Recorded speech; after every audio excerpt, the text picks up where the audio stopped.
오늘 우리가 함께 읽을 말씀은 로마서 8장 28절부터 30절까지 말씀입니다. 로마서 8장 28절로 30절까지 말씀, 우리 한 목소리로 읽겠습니다. 시작. 우리가 알거니와 하나님을 사랑하는 자 곧 그의 뜻대로 부르심을 입은 자들에게는 모든 것이 합력하여 선을 이루느니라. 하나님이 미리 아신 자들을 또한 그 아들의 형상을 본받게 하기 위하여 미리 정하셨으니 이는 그로 많은 형제 중에서 맏아들이 되게 하려 하심이니라. 또 미리 정하신 그들을 또한 부르시고 부르신 그들을 또한 의롭다 하시고 의롭다 하신 그들을 또한 영화롭게 하셨느니라. 아멘. 우리 더 진리 올해 힘있게 출발했는데요. 큰 공부의 줄기가 성경교리라고 했지 않습니까? 지난주에 복습했던 것 잠깐 확인하고 또 오늘 배울 인간론의 마지막 그 흐름을 한번 점검하고 본론 안으로 한번 들어가 보도록 하겠습니다. 성경교리가 크게 7주제로 진행이 되는데 지금 인간론은 3번째 주제에 와 있는 겁니다. 첫 번째가 서론이었죠. 뭐에 대해서 공부하나요? 성경, 그렇죠. 하나님의 계시. 우리가 어떻게 하나님을 알 수 있는가? 어떻게 작은 존재가 하나님이라고 하는 큰 존재를 수납하고 깨달을 수 있는가? 불가능하죠. 그러니까 하나님께서 스스로 당신을 낮추시고 우리에게 맞춰주셔서 우리가 알아들을 수 있도록 열어 보여주셔야 하죠. 그것을 계시라고 합니다. 성경은 하나님께서 열어 보여주시는 계시죠. 그리고 나서 그 하나님을 아는 지식으로 첫걸음을 내디디면 거기에서 하나님의 어떠하심, 그게 두 번째 주제 뭐죠? 신론을 만나게 되죠. 이 흐름대로 신론 다음에 인간론, 오늘 마무리할, 그리고 다음에 배울 기독론, 구원론, 교회론, 종말론까지 크게 7과목이 있는데 제가 지난주에 말씀드렸듯이 이 순서에도 의미가 있어요. 신정통주의, 이건 듣고 흘려보내셔도 됩니다. 현대 신학에 많은 영향을 준 신정통주의라고 불리는 칼 바르트라고 하는 신학자는 그의 교의학이라고 하는 우리 성경 교리의 책을 엄청 많이 썼어요. 그 중에 첫 번째 주제가 뭐냐면 그분은 한번 여러분 추측해 보세요. 칼 바르트라고 하는 어떤 신학자가 좀 자유주의를 극복하기 위해서 또 인간의 가능성을 설파하기 위해서 맨 처음에 다뤘던 주제가 혹시 뭐라고 추측이 되십니까? 우리는 성경 서론에서 시작을 하는데 이분은 뭘로 시작할까요? 네? 어유, 제가 힌트를 너무 많이 드렸나? 예, 제 힌트에 정답이 들어있었나 보네요. 인간론이에요, 인간론. 그분의 동기는 선했어요. 인간의 비참함과 아름다움을 먼저 얘기하면서 완전 자유주의로 흘렀던 근대 신학을 하나님께로 돌리고자 애를 쓰는 그런 동기가 있었지만 그는 애초에 시작을 사람으로부터 시작해요. 그래서 읽다 보면은 우리가 믿는 이 성경 중심적 신앙에서 조금 강조점이 다른 걸 아무튼 발견하게 돼요. 우리가 그 얘기를 자세히 하려는 게 아니라 아무튼 7가지 성경에 담긴 하나님의 교리, 하나님을 아는 지식을 공부하는 데 있어서 이 순서도 매우 중요하다. 하나님께서 열어 보여주시지 않으면 우리는 하나님을 알 수가 없다. 그래서 우리 정통신학에서는 성경론, 서론에서 시작해서 하나님의 어떠하심, 그리고 그 하나님의 형상으로 창조된 인간이 3번째 주제로 만나게 돼요. 인간론을 우리가 오늘 포함해서 4주에 걸쳐서 배웠는데요. 첫 번째 주가 성경은 인간을 어떻게 보는가? 창조된 인간으로 보는 거죠. 그저 하나님께서 지나가시다가 우연히 툭 만든 것이 아니라 하나님의 형상으로, 하나님의 모양에 따라.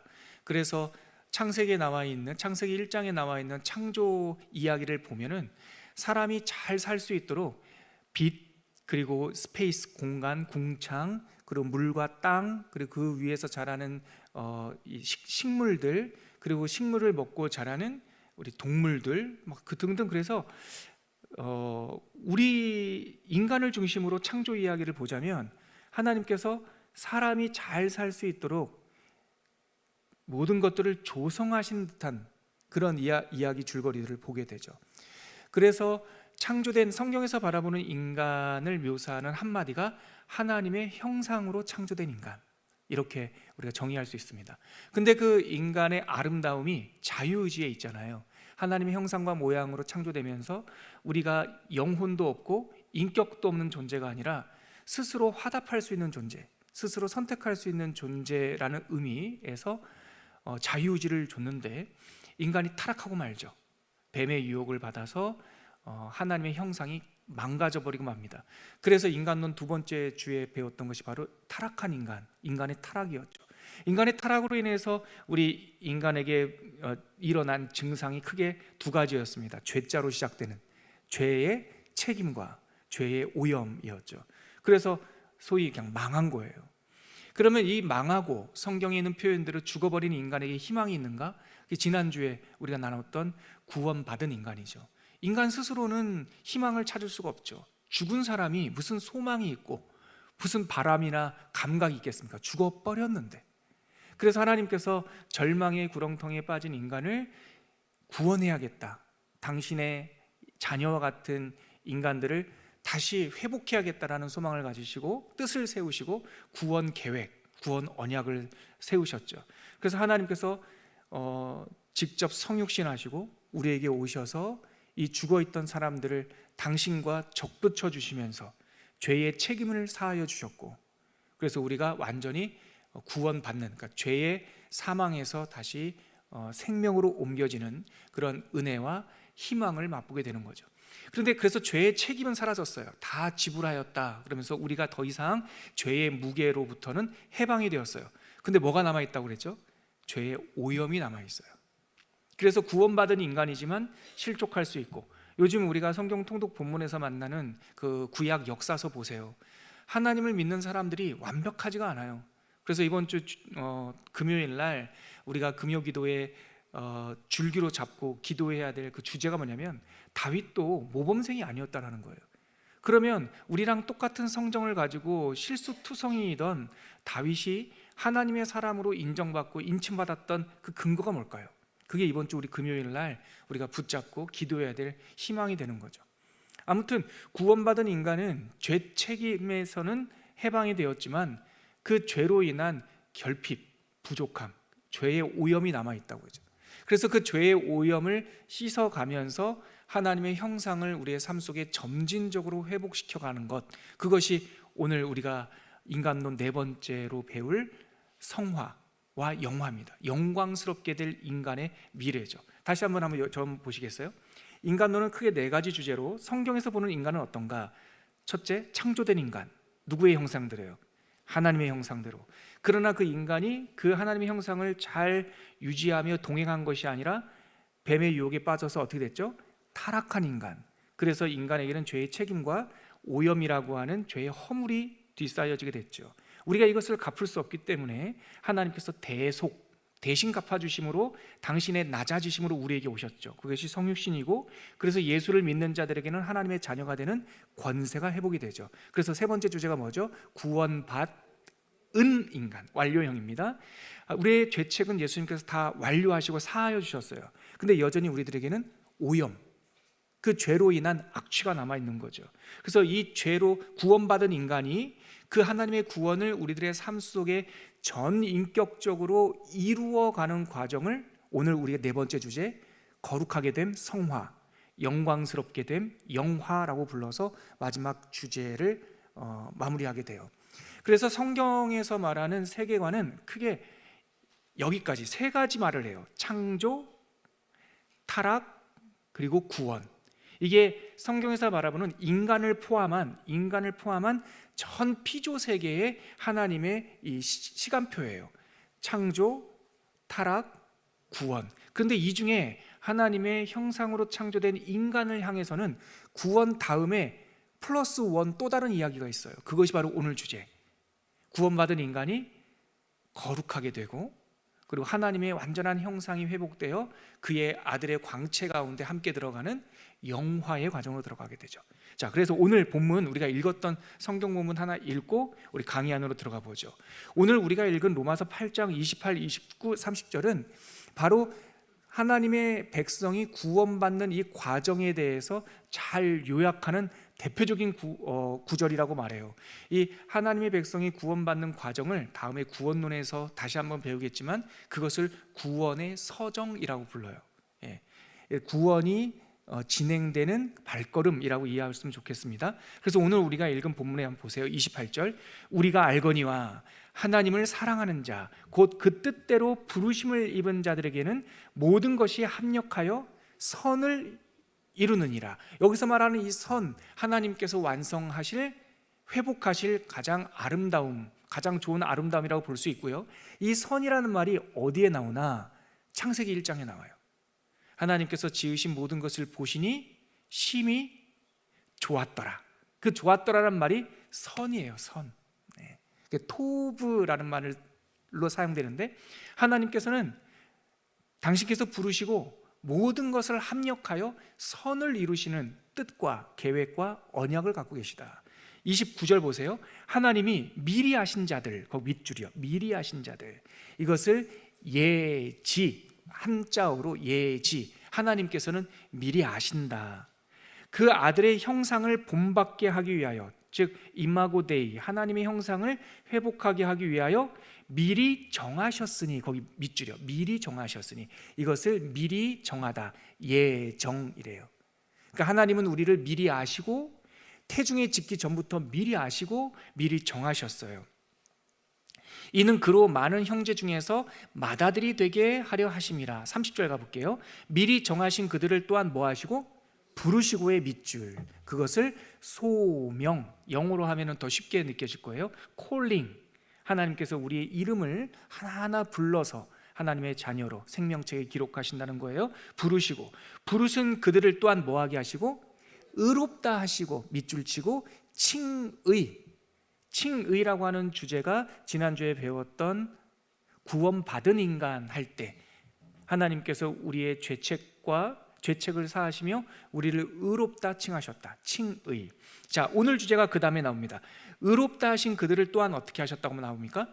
영화롭게 하셨다. 이 영화롭게 안에 오늘 배울 인간론의 마지막 주제인 거룩해 하심, 즉 성화와 영화가 포함되어 있습니다. 그래서 여러분, 하나님께서 당신의 백성들을 어떻게 사랑하시며 어떻게 불러서 우리를 영화롭게 구원하시는가에 대해서 정리된 성경 구절이 필요하다면 오늘 우리가 읽었던 로마서 8장 28, 29, 30절을 묵상해 보면 그 속에 하나님의 선한 뜻이 담겨 있습니다. 오늘은 두 페이지, 지난주에 나눠드린 강의안 영상을 보신 분들은 우리 초원교회 홈페이지 커뮤니티 창에 가면은 이 강의안이 PDF 파일로 올려져 있습니다. 함께 참고하시면 되고요. 지난주에 나눠드린 강의안 4페이지, 아니 5페이지, 네. 목차 빼고요, 5페이지를 한번 보시면 되는데요. 인간론 네 번째 시간, 하나님께서 우리를 영화롭게 하실 것입니다. 그 부분 강의안을 한번 읽어볼게요. 우리는 예수 그리스도를 통하여 예수 그리스도 안에서 예수 그리스도와 함께 구원을 받았습니다. 맞죠? 로마서 8장 1절 말씀 암송하시는 분들 많죠? 그러므로 이제 그리스도 예수 안에 있는 자에게는 결코 정죄함이 없나니 이는 그리스도 예수 안에 있는 자들의 그리스도 예수 안에 있는 생명의 성령의 법이 죄와 사망의 법에서 우리를 해방하였다. 그리스도 예수 안에 있다라고 하는 것이 굉장히 중요한 그 강조점입니다. 다시 한번 첫 문장 보십시오. 우리는 예수 그리스도를 통하여 예수 그리스도 안에서 예수 그리스도와 함께 구원을 받았습니다. 그러나 구원은 완성과 동시에 뭐예요? 새로운 출발점이에요. 구원받고 끝나는 게 아니라 구원받은 사람들이 살아가야 될, 쫓아가야 될 마땅한 길이 있어요. 예수님은 성경의 끝에 오신, 제가 이거 강의안을 쓰면서 상상을 했는데요, 예수님은 요한계시록에 오신 게 아니잖아요. 예수님은 구약과 신약 사이에 오셨잖아요. 즉 구약은 예수님의 대한 이야기고 예수님께서 오신 이후에 우리는 영원한 종말 완성을 바라봐야 될, 우리가 살아가야 될 역사가 있단 말이죠. 그래서 제가 강의안에다가 예수님은 성경 끝에 오신 것이 아니라 구원 역사 한가운데 오셨다라고 하는 뜻은 곧 아직도 우리가 가야 할 길이 있다라고 성경은 가르쳐주고 있어요. 구원의 은혜 아래에서 우리는 이제 위대하고 핵심적인 교리에 이르게 됩니다. 바로 구원받은 성도들이 앞으로 걸어가야 할 위대한 선물, 성화와 영화입니다. 바로 우리가 구원받았지만 아직도 달려갈 길이 있다라는 것을 알려주는 아주 대표적인 구절이 하나 있습니다. 바로 빌립보서 3장에 있습니다. 빌립보서 3장 한번 자막을 보시면요, 빌립보서 3장 10절부터 16절까지 좀 긴 말씀인데 우리가 설교로 혹은 많이 듣고 많이 읽었던 유명한 구절입니다. 자막을 보시면서 빌립보서 3장 10절부터 16절까지 같이 한번 읽어보겠습니다. 시작. 내가 그리스도와 그의 부활의 권능과 그 고난에 참여함을 알고자 하여 그의 죽으심을 본받아 어떻게 해서든지 죽은 자 가운데서 부활에 이르려 하노니 내가 이미 얻었다 함도 아니요 온전히 이루었다 함도 아니라 오직 내가 그리스도 예수께 잡힌 바 된 그것을 잡으려고 달려가노라. 여기서 잠깐만요, 12절이 굉장히 중요합니다. 구원받은 사도 바울은 자기의 이 구원은 하나님의 은혜로 된 것이다라고 고백하고 이미 완성되었다라고 말하지만 12절에 보니까 성도, 구원받은 나는 이미 얻었다 함도 아니다, 끝났다라고 생각하는 것도 아니다, 온전히 이루었다라고 생각하는 것도 아니다. 오직 나는 어떻게 사냐면 내가 그리스도께서 나를 잡으신 것을 잡으려고 달려간다. 이 참 신비한 이중적인 강조점이 있어요. 하나님께서 나를 구원하셔서 잡으셨어요. 나를 구원하셨어요. 근데 내 삶이 어떠한 것이냐면 그 구원을 이루려고, 잡으려고 달려간다. 이게 구원 이후에 계속 남아있는 성도의 삶에 대한 묘사입니다. 자, 14절 그 유명한 구절이 여기서 나옵니다. 시작. 표대를 향하여 그리스도 예수 안에서 하나님이 위에서 부르신 부름의 상을 위하여 달려가노라. 구원이 끝이 아니라는 거예요. 표대를 향하여 하나님께서 부르신 그 상을 향하여 우리가 계속 달려가야 된다라고 다짐하고 있는 거죠. 자, 15절. 그러므로 누구든지 우리 온전히 이룬 자들은 이렇게 생각하. 여기가 중요해요. 잠깐만요. 이루실 자가 아니라 온전히 이룬 자. 이미 구원받았어요. already, 영어로 말하면 이미 구원받은 우리는 어떻게 살아야 되냐면 not yet, 아직 구원 안 받은 것처럼 잡힌 바 된 그것을 잡으려고 달려가야 된다는 거예요. 온전히 이룬 자들은 이렇게 생각할지니, 방금 읽었던 그 구절이에요. 만일 어떤 일에 너희가 달리 생각하면 하나님이 이것도 너희에게 나타내시리라. 16절. 오직 우리가 어디까지 이르렀던지 그대로 행할 것이라. 오직 우리가 어디까지 이르렀던지, 사람마다 차이가 있고 달려가는 이르는 그 단계가 다르다 하지라도 항상 이 땅에 있을 때는 다 이루었다, 온전히 거두었다고 생각하지 말고 항상 구원을 이루기 위하여, 온전히 이루기 위하여 달려가는 성화와 영화의 과정이 있다는 것을 이 빌립보서 말씀에서 보여주고 있습니다. 자, 그러면 구원받은 성도들이 달려가야 될 거룩함, 성화와 영광스럽게 됨, 영화에 대해서 우리가 구체적으로 한번 살펴보죠. 강의한 가겠습니다. 1번 성화에 대해서 살펴보죠. 우리 강의하는 같이 읽어볼게요. 그 단락 성화란. 시작.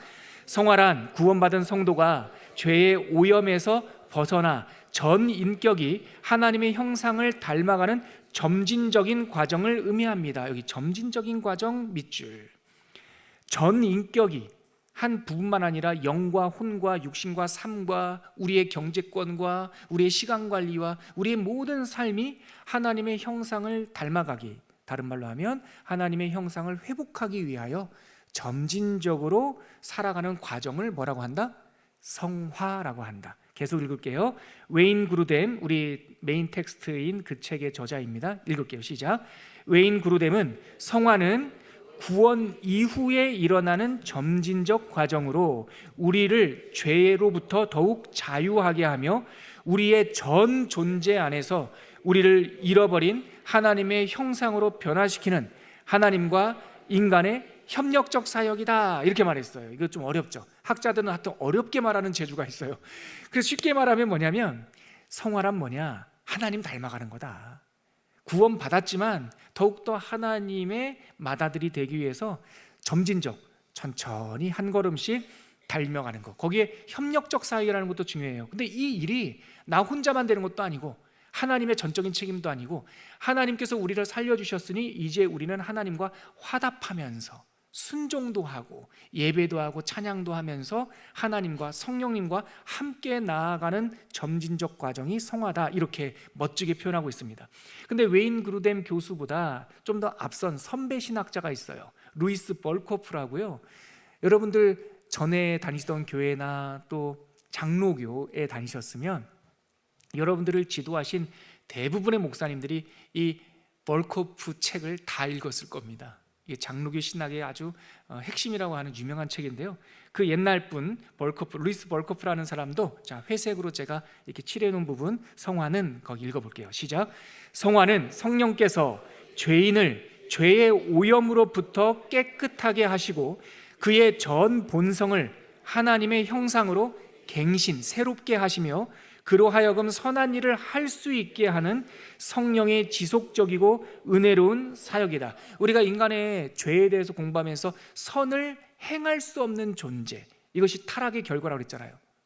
선을 행하고 싶으나 선을 행할 수 있는 능력이 나에게 없어요. 근데 구원을 받으면 선을 행할 수 있는 능력이 구비돼요. 근데 능력이 있다고 해서 그것을 살아내는 건 아니거든요. 성화란 하나님께서 우리를 구원하셔서 우리 안에 선을 행할 수 있는 성령의 능력을 갖추게 하셨는데, 이제 그 능력을 가지고 행하고 실천할 수 있도록 하고 천천히 점진적으로 성숙해가는 과정을 성화라 한다, 이렇게 설명했어요.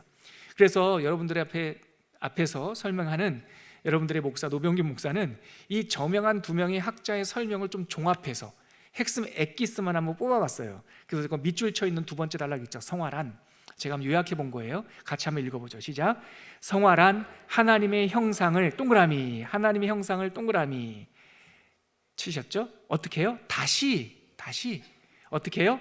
찾아가는 점진적이고 전인격적인 변화 과정이다. 단번에 된다 안 된다? 안 된다. 천천히. 그리고 한 부분만 특별히 아니에요. 전인격적으로.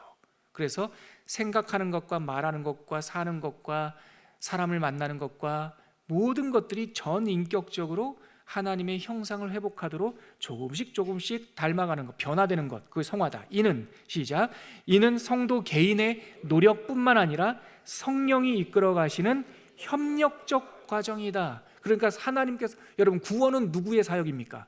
하나님의 전적인 사역이에요. 죽은 마른 뼈와 같은 우리는 신음 한 소리도 낼 수 없어요. 근데 하나님께서 우리에게 믿음을 주시고 우리를 살려주셔요. 그래서 우리가 구원받았어요. 성화의 과정은 하나님의 은혜에 우리가 화답도 하고 하나님을 찬양하고 맞장구 치고 하나님께 순종하면서 함께 나아가는 협력적 과정이다. 굉장히 중요합니다. 세 번째 단락은 제가 읽어볼게요. 성화는 구원받은 성도들의 놀라운 유익이며 성령의 선물입니다. 죽었던 존재에게는 당연히 어떠한 선한 욕구도 없겠죠. 죽은 존재가 무슨 욕구가 있겠어요? 죽은 존재가 무슨 배가 고프겠어요? 근데 구원받아 살아나면 이제부터 배고픔, 거룩한 배고픔이 생긴단 말이죠. 그러나 구원받은 이후의 성도의 영혼에는 선한 것을 사모하는 마음이 일어났어요. 빌립보서 2장 12절 13절에 보면요, 제가 찾아왔는데 빌립보서 2장 12절 13절 자막을 한번 보시겠어요? 제가 읽어드릴게요. 같이 읽을까요? 같이 읽으십시다. 시작. 그러므로 나의 사랑하는 자들아, 너희가 나 있을 때뿐 아니라 더욱 지금 나 없을 때에도 항상 복종하여 두렵고 떨림으로 너희 구원을 이루라. 너희 구원을 이루라. 이미 단번에 받은 구원을 사도 바울은 이루어 가라고 해요. 이게 빌립보서 3장에 있는 잡힘받은 그것을 잡으려고 달려간다는 말과 같은 표현인데요, 중요한 거는 13절이에요. 자, 13절 같이 읽겠습니다. 시작. 너희 안에서 행하시는 이는 하나님이시니 자기의 기쁘신 뜻을 위하여 너희에게 소원을 두고 행하게 하시나니. 구원받은 사람이 하나님을 향한 소원, 선한 뜻, 소위 우리가 가끔 쓰는 그 한자어 발심이 일어난단 말이죠.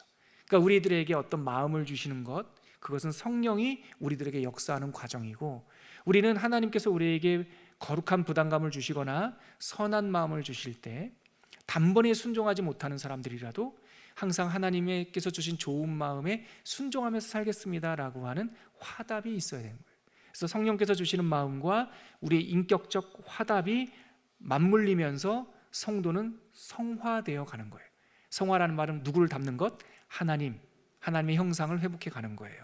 계속 읽어볼게요. 성도는 이 놀라운 성령의 이끄심에 순종하게 되면서 성화가 돼요. 그러므로 성화는 성령의 능력으로 죄를 죽이고 하나님의 형상을 회복해가는 평생에 걸친 거룩한 변화. 여기 밑줄이요. 평생에 걸친 거룩한 변화. 성화는 평생에 이루어져 가는 하나님의 선물이에요. 표현할 수 있습니다. 성화는 성령이 주도하시지만 우리 성도님들도 그 성령의 사역에 화답을 해요. 어떻게 화답합니까? 은혜의 수단, 말씀, 기도, 성찬과 세례. 이것을 은혜의 수단, 옛날에 배웠던 책에는요, 은혜의 방편이라고 저는 배웠어요. 그러니까 하나님께서 우리에게 은혜를 주시는 여러 가지 이 통로들이 있는데요, 말씀, 예배, 또 기도, 성찬, 성례, 세례식, 이런 것들을 통해서 우리는 하나님의 은혜를 누리게 되고, 그 은혜에 화답하면서 성도님들은 거룩하게 되는 성화의 과정을 걸어가게 되는 것이죠. 선한 양심에 따라 부지런히 아름다움을 회복해 가게 됩니다. 성도의 삶에서 성화의 구체적인 목표는 뭐라고요? 예수 그리스도를 닮는 것. 토마스 아켄피스라고요, 좀 수백 년 전에 어른이긴 한데, 이분이 쓰신 그 책, 자기 평생에 한 땀 한 땀 수도원에 살면서 적었던 책이 있어요. 그리스도를 본받아라고 하는 책이에요. 이것이 바로 하나님 예수 그리스도를 닮기 위해서 그가 묵상하며 실천하며 적었던 건데요, 그게 캐톨릭 출판사에서도 나오고 우리 두란노, 우리 개혁주의 개신교에서도 나오는데요, 캐톨릭에서 번역한 거는 너무 어려워요. 무슨 경전처럼 번역을 해놔서 어렵고요, 쉬운 걸로 번역되어 있는 생명의 말씀사, 두란노 이런 데서 번역되어 있는 그리스도를 본받아라고 하는 책을 사서 읽어보시면 많은 영적인 유익이 있습니다. 그 소망을 알 수 있죠. 그러면 이 성화와 관련된 성경 두 구절 찾아보죠. 베드로전서 1장 2절, 강의 안에도 있습니다. 같이 읽어볼게요. 시작. 곧 하나님 아버지의 미리 아심을 따라 성령이 거룩하게 하심으로 순종함과 예수 그리스도의 핏부림을 얻기 위하여 택하심을 받은 자들에게. 베드로 사도는 흩어진 나그네와 같은 성도들, 전 세계에 흩어진 성도들에게 편지를 쓰면서 그리스도의 미리 아심, 하나님의 전적인 은혜, 성령의 거룩하심, 성화가 되어가는 순종함과 그리스도의 핏부림을 얻기 위하여 택하심을 받은 자들, 화답하면서 그리스도의 그 은혜로 살아가는 성도들에게 편지하노니, 이렇게 시작을 하죠. 여기서도 성령이 거룩하게 하심으로, 이 구절을 통해서 우리는 성화라는 것이 있구나라는 걸 알 수 있어요. 두 번째 구절, 데살로니가 전서 5장 23절 같이 읽겠습니다. 시작. 평강의 하나님이 친히 너희를 온전히 거룩하게 하시고 또 너희의 온 영과 혼과 몸이 우리 주 예수 그리스도께서 강림하실 때까지 흠없게 보존되기를 원하노라. 여기 온전히 거룩하게 하시고, 이게 성화. 그런데 성화의 대상이 뭐예요? 영과 혼과 몸. 아까 강의 안에 있었던 내용으로 말하면 전인격적인 변화가 있어야 된다. 그리스도의 강림하실 때까지. 그러니까 예수님께서 우리를 받으시기, 우리가 이 세상의 시간을 다하고 사후에든지 아니면 예수님께서 재림하시든지 완성의 날은 이 땅에는 없어요. 우리가 하나님 앞에 서는 날까지 완성되어 가요. 그래서 그리스도의 강림하실 때까지 흠없게 보존되기를 원하노라. 이 데살로니가전서 5장 23절은 성화의 과정에 대해서 참 잘 알려주는 대표적인 성경 구절입니다. 자, 그럼 두 번째, 구원받은 성도들이 걸어가야 할 그 길에 대한 두 번째 주제, 영화입니다. 영화. 성화의 끝이 영화예요. 성화는 우리가 살아생전에 이 땅에서 걸어가야 될 길이라고 한다면, 영화는 꼬링 지점이에요. 꼬링 지점. 그래서 영화는 이 땅에서 이루어지지 않아요.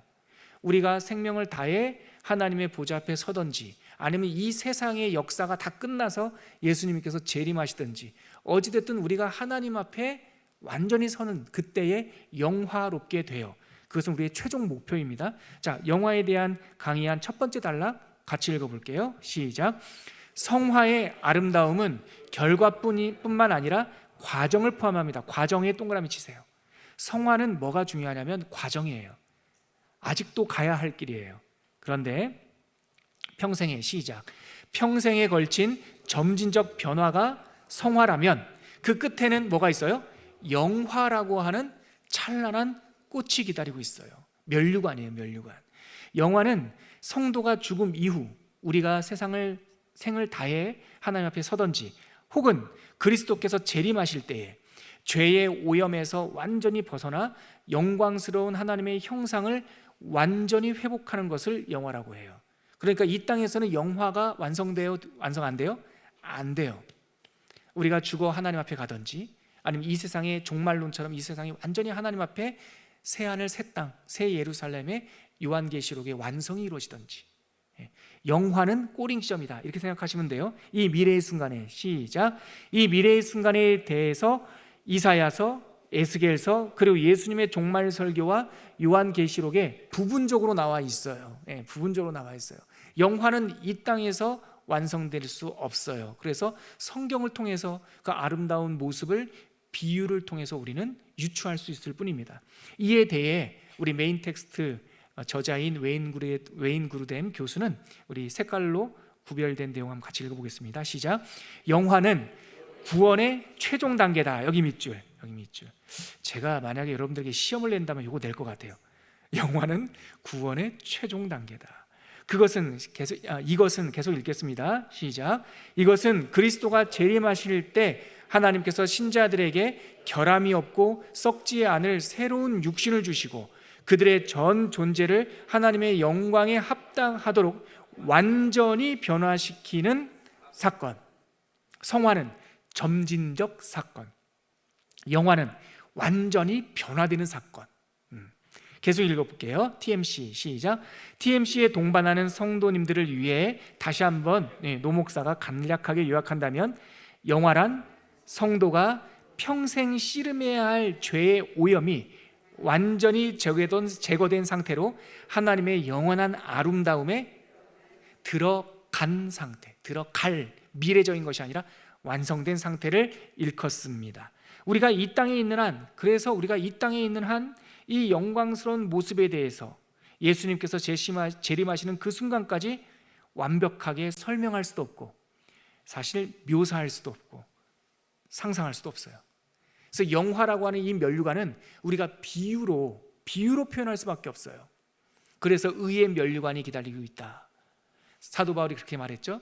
또 고린도전서 5장에 보면 우리가 이 땅에 있는 장막집이 무너지면 하늘에 있는 새로운 장막집을 주시는데, 그것은 사람의 손으로 지은 것이 아니라 하나님께서 친히 지으신 장막집을 우리에게 주신다.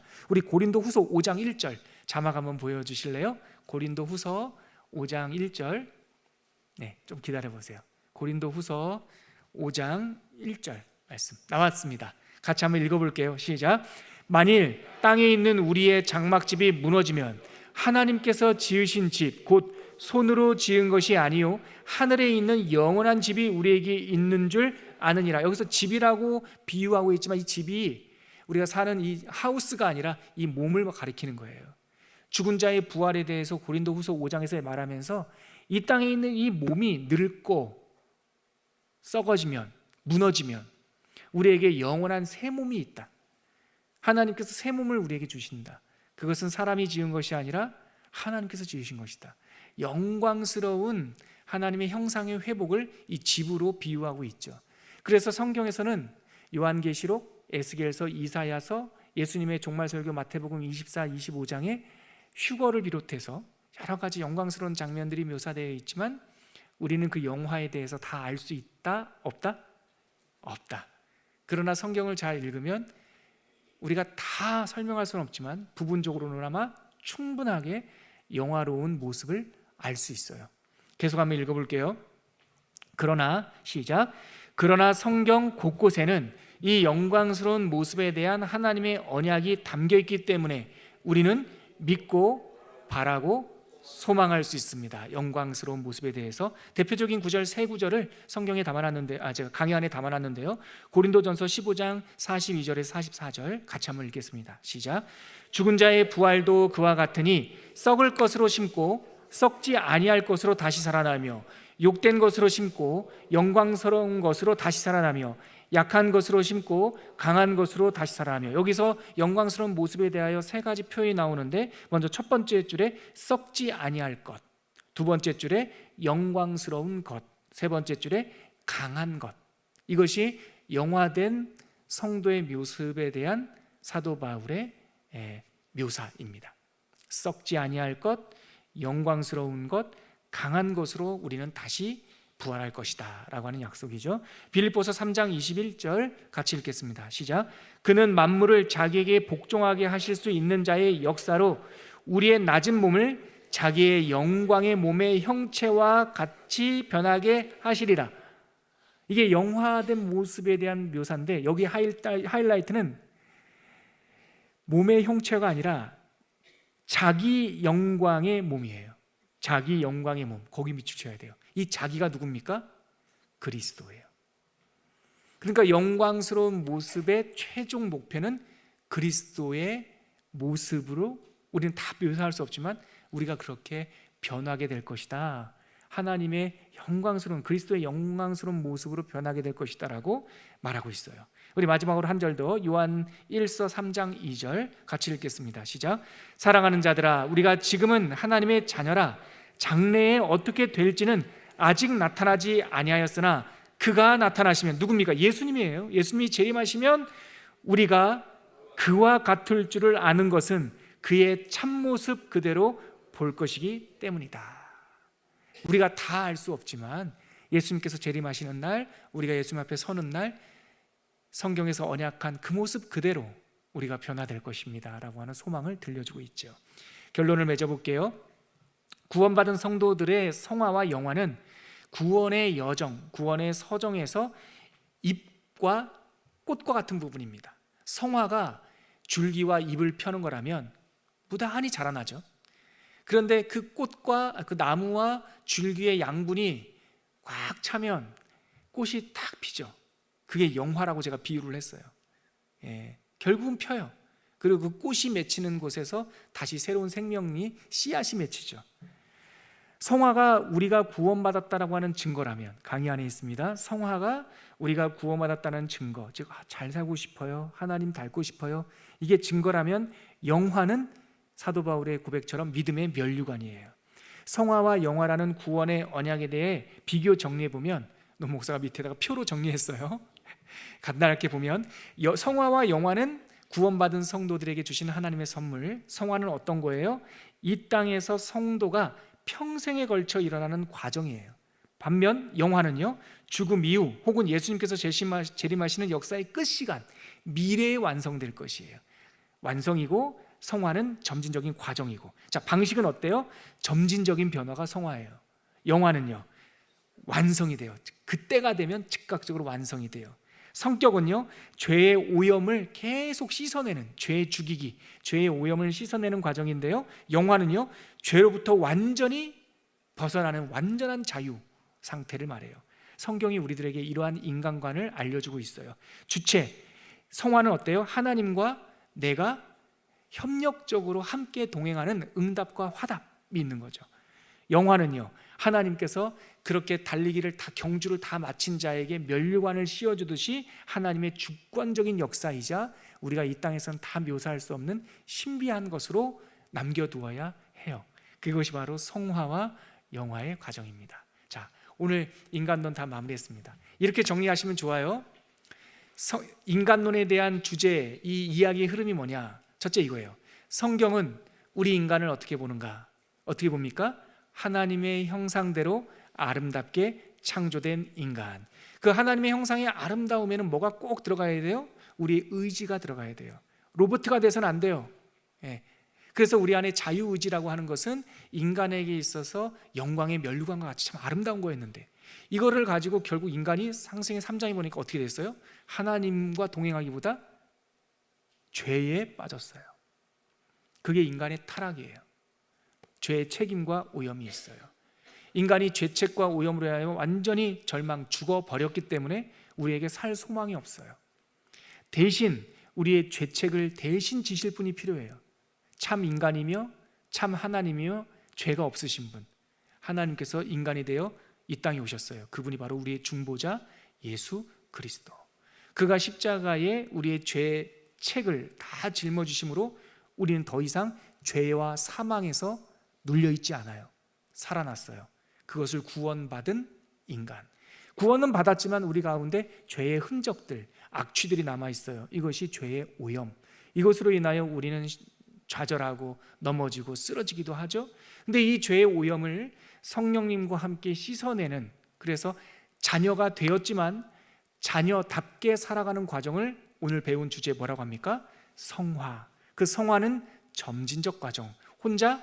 아니요. 누구와 함께? 성령님과 함께 점진적으로. 언제까지? 주님 앞에 설 때까지. 그래서 주님 앞에 서는 날, 우리가 주님의 빛 가운데 서게 되는 날, 우리 사람은 영화롭게 돼요. 이것이 성경에서 바라보는 인간론이에요. 사람은 희망이 있다. 사람은 다시 시작할 수 있다. 다시 시작하는 정도가 아니라 의의 면류관을 주시고 이전에는 몰랐던 완전히 새로운 아름다운 모습으로 하나님을, 예수님을 닮아갈 것이다. 정말 긍정적이고 희망을 주는 메시지가 성경에서 말하고 있는 인간관입니다. 오늘 인간론 마치시고요, 다음 주에 조별 모임 할 때 다시 복습하면서 이 속에 담긴 하나님의 소망과 은혜를 나누시기를 바랍니다. 오늘 우리가 함께 마무리하면서 하나님께 올려드릴 찬양이 있어요. 영원한 삶에 초대하신다라고 하는 내용이에요. 우리가 다 구원을 받았기 때문에 이제 신랑이 부르는 소리가 들려야 돼요. 나의 사랑하는 자야, 나의 사랑하는 자와 나와 함께 가자. 봄날이 왔고 새는 운다. 나와 함께 가자. 우리가 가사를 생각하면서 우리를 부르시는 예수님의 음성을 듣고 묵상하도록 하겠습니다. 고백하겠습니다.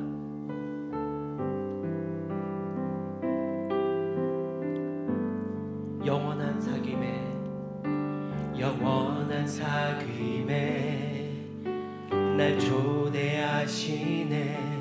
주님을 누리며 사는 것,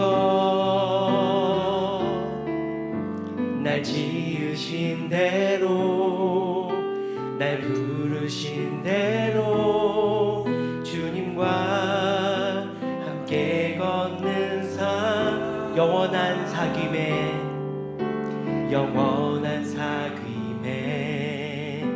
날 초대하시네.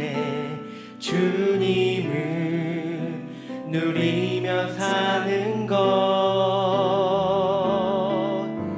날 지으신 대로, 날 부르신 대로 주님과 함께 걷는 삶. 이것이 영원한 삶, 이것이 영원한 삶. 참 하나님과 그 아들 아는 삶. 이것이 영원한 삶, 이것이 영원한 삶. 내가 주 안에, 주는 내 안에 늘 거하는 삶. 한 번 더 고백하겠습니다. 영원한 사귐에 날 초대하시는 주님. 영원한 사귐에 날 초대하시네. 주님을 누리며 사는 것, 날 지으신 대로, 날 부르신 대로 주님과 함께 이것이 영원한 삶, 이것이 영원한 삶, 이것이 영원한 삶. 참 하나님과 그 아들 아는 삶. 이것이 영원한 삶, 이것이 영원한 삶. 내가 주 안에, 주는 내 안에. 이것이 영원한 삶, 이것이 영원한 삶, 이것이 영원한 삶. 참 하나님과 그 아들 아는 삶. 이것이 영원한 삶, 이것이 영원한 삶. 내가 주 안에, 주는 내 안에 늘 거하는 삶. 12사도 중에 최후에까지 생존했던, 가장 오래 생존했던 사도가 요한 사도죠. 요한 사도가 호호 할아버지가 되어서 에베소에서 요한 1서를 썼습니다. 그 할아버지가 손자 손녀 같은 우리 믿음의 자녀들에게 이런 이야기를 해요. 요한일서 1장 3절에 보면 한번 눈을 감고 한번 들어봐 주시죠. 제가 낭독해 드릴게요.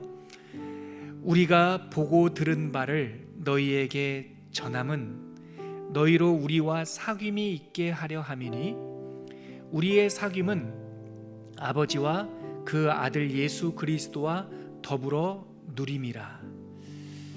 성화란 이 말씀 속에 다 담겨 있습니다. 하나님과 사귀고 더불어 누리고, 지금은 이 땅에서는 결코 완성될 수 없지만 하나님과 동행하는 그 과정 그 자체가 성화입니다. 하나님 포기하지 않고 끝까지 하나님과 성령을 붙잡게 하여 주시옵소서. 우리 그렇게 한번 내 자신을 예수의 이름으로 축복하면서 포기하지 않게 하소서, 끝까지 달려가게 하소서. 우리 그렇게 한번 결단하면서 기도하겠습니다. 하나님 감사합니다. 구원받은 성도들에게 주신 성령의 복된 선물 두 가지, 우리를 거룩하게 하시며 우리를 영화롭게 하시는 성화와 영화에 대해서 오늘 성경 진리를 배웠습니다. 하나님, 이것이 우리의 소망이 되고 하나님 힘이 되고 밑받침이 됩니다. 많은 사람들 또한 세상의 어두운 영혼은 우리들에게 정죄하며 네가 과거의 한 일을 알고 있다고, 너의 연약함을 내가 알고 있다라고 우리를 짓누르지만, 그럴 때마다 우리가 성령에 힘입어서 이제는 결코 정죄함이 없다라는 사실, 하나님께서 우리를 해방하셨다는 사실을 선포하며 날마다 성령님을 붙잡고 성령님과 함께 화답하며 주님을 닮아갈 수 있도록 인도하여 주시옵소서. 이제부터는 하나님께서 우리를 위하여 의의 면류관을 예배해 놓으셨나니 우리 하나님을 사모하는 모든 사람들에게 주시는 것이라고 고백했던 사도 바울처럼 우리가 잡힌 바 된 그것을 잡으려고 달려가는 하나님의 경주자들, 하나님의 자녀들 다 되게 하여 주시옵소서. 하나님 감사합니다. 구원 받는 것으로 끝나지 않고 아직도 걸어가야 될 길이 있다고 말씀해 주시면서 나를 닮아가자, 승리와 거룩함의 면류관을 쓰자 말씀하여 주신 하나님 찬양하고 영광 올려드립니다. 여전히 매일매일 넘어질 때가 많지만 주저앉아 있지 않도록 도와주시고, 다시 손을 내밀어 주시는 성령님 손 굳게 붙잡고 은과 금은 내게 없거니와 내게 있는 곳으로 너에게 주노니 곧 나사렛 예수의 이름으로 일어나 걸으라. 그 말씀을 붙잡고 벌떡 일어나는 주님의 제자들 다 되게 하여 주시옵소서. 영광스러운 면류관을 쓰게 하여 주옵소서. 예수님의 이름으로 기도합니다. 아멘. 우리 주님께